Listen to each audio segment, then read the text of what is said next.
In my background in the country, everything was American made. Everything was muscle cars and things of that nature. I didn't get introduced to the exotic stuff till I finally got to college. I actually saw a guy that had a DeTomaso, a 72 DeTomaso Pantera.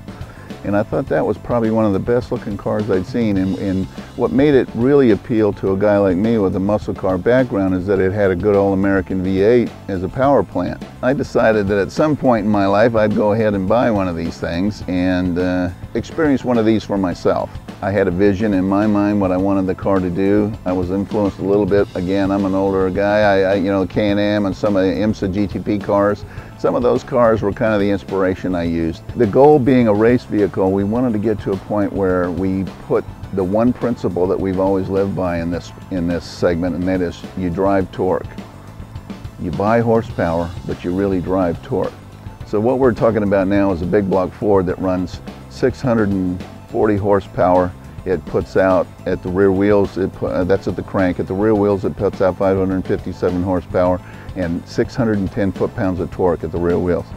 One of the things that I noticed that when we went to a show like Concorso, that my car didn't quite, you know, even after I finished cleaning it up, didn't quite measure up to some of the other beautiful exotics that were there. We just happened to run into a guy in the club, in the Pantera club, had David Yamana's VEPA do a detail on his car, and he highly recommended VEPA or VEPA to bring it back up to standards to what it should be for Concorso.